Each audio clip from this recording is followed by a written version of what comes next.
Барлықтарыңызға сәлем. Бүгін біз сіздермен бірге қысқа осындай өте дәмді болып шығатын ерекше ыстық салат дайындаймыз. Ол үшін ең бірінші майға осылай 2 дана пиязымызды майдалап турап қуырып аламыз. Және де бізге қызыл болгар бұрышын осылай турау қажет.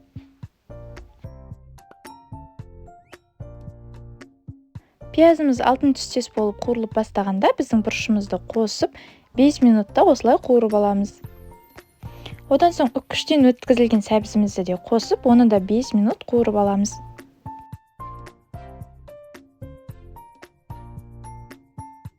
Және де біздің қызанақтарымыз ет тартқыштан біркелкі массаға айналып өткізілген болуы қажет. Оны да қазанымызға құйып, біздің массаны біркелкі етіп араластырамыз.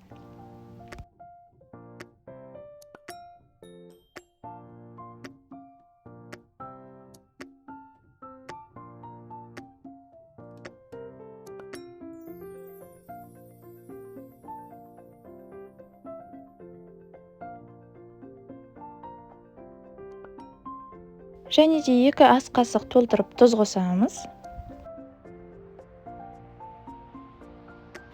Барлығын біркелкі етіп араластырып болғаннан кейін, баяу отта жарты сағат қайнатып аламыз.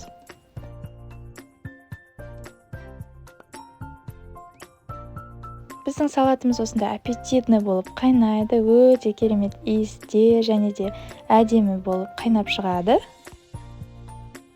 Солай қайнатып алғаннан кейін 2 ас қасық қант қосамыз. Және де 3-4 далда лавр жапырағын және 10 шақты түйнекте осындай қара бұрыш қосамыз. Қосып болғаннан кейін тағы да жақсылап араластырамыз. Және де біздің салатымыздың тұзын көріңіздер, егер тұзы аз болып жатса, тұз қоссаңыздар болады. Және осыдан кейін бізде чеснок, яғни сарымсақтың және де петрушка немесе кез келген аскөктің осылай видеодағыдай етіп майдалап турап шығамыз.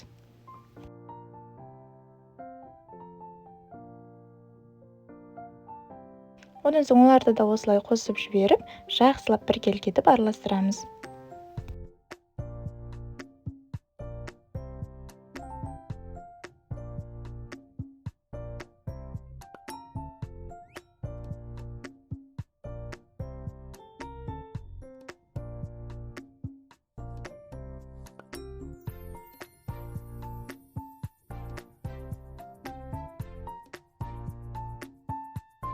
Одан кейін алма уксусын қосамыз, осындай 6%-те болу қажет, оны 2 қасықты толтырып қосамыз.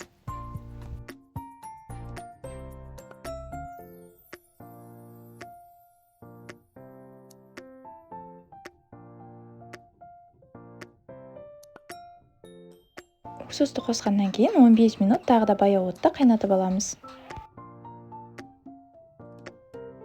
Енді салатымызды алдын ала парланған банкаларымызға құйып шығамыз.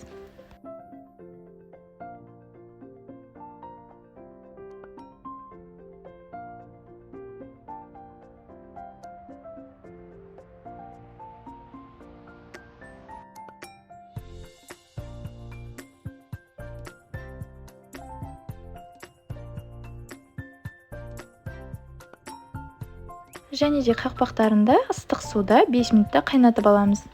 Одан соң біздің банкамызды осылай арнайы банка жапқышпен осылай бекітіп аламыз.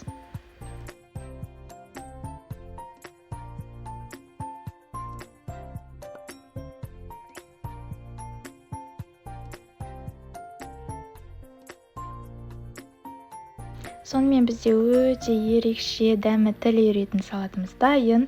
Егер ұнап жатса, міндетті түрде дайындап көріңіз, ас болсын.